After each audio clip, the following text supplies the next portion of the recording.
ಈ ಥರ ಕೈಮಾ ಸುಕ್ಕ ಮಾಡ್ಕೊಂಡು ತಿಂದರೆ ಮತ್ತೆ ಮತ್ತೆ ಟ್ರೈ ಮಾಡೋದಕ್ಕೆ ಖಂಡಿತ. ಮುದ್ದೆಗಾಗ್ಬೋದು, ಹಾಗೆ ಚಪಾತಿ, ಅನ್ನಕ್ಕೆ ಎಲ್ಲದಕ್ಕೂ ಸೂಟ್ ಆಗುತ್ತೆ. ನೀವು ಒಂದು ಟ್ರೈ ಮಾಡಿ ಇದನ್ನು.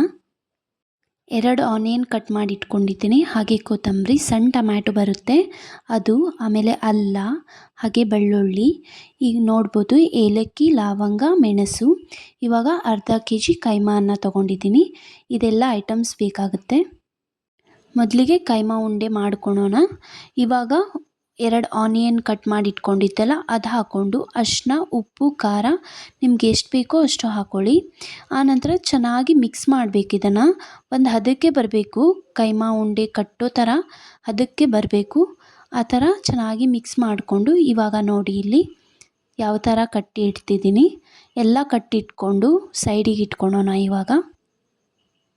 ಇವಾಗ ಸ್ಟವ್ ಆನ್ ಮಾಡಿ ಒಂದು ಕಡಾಯಿ ಇಟ್ಕೊಂಡು 2 ಚಮಚದಷ್ಟು ಎಣ್ಣೆ ಹಾಕ್ಕೊಂಡು, ಎಣ್ಣೆ ಕಾದಾದಮೇಲೆ ಒಂದೊಂದಾಗಿ ಕೈಮಾ ಉಂಡೆ ಏನು ಕಟ್ಟಿಟ್ಕೊಂಡಿತ್ತಲ್ಲ ಅದು ಹಾಕ್ಕೋಬೇಕು. ಕೈಮಾ ಉಂಡೆಯನ್ನು ಈ ಥರ ಎಣ್ಣೆಯಲ್ಲಿ ಹಾಕ್ಕೊಂಡು ಈಗ 2 ಟೊಮ್ಯಾಟೋನ ಹಾಕ್ಕೊಂಡು ಬೇಯೋದಕ್ಕೆ ಬಿಟ್ಬಿಡೋಣ. ಇವಾಗ ಮಸಾಲೆಯನ್ನು ಪೇಸ್ಟ್ ಮಾಡ್ಕೊತಿದ್ದೀನಿ.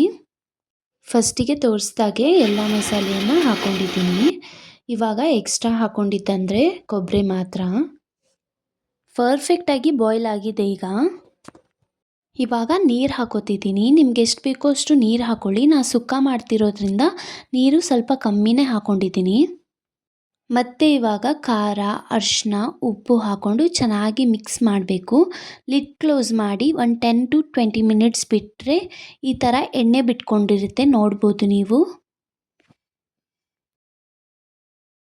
ಇವಾಗ ಮಸಾಲೆಯನ್ನು ಹಾಕೋತಿದ್ದೀನಿ. ಮಸಾಲೆ ಹಾಕ್ಕೊಂಡು ನನಗೆ ಎಷ್ಟು ಬೇಕೋ ಅಷ್ಟು ನೀರು ಹಾಕೋತಿದ್ದೀನಿ.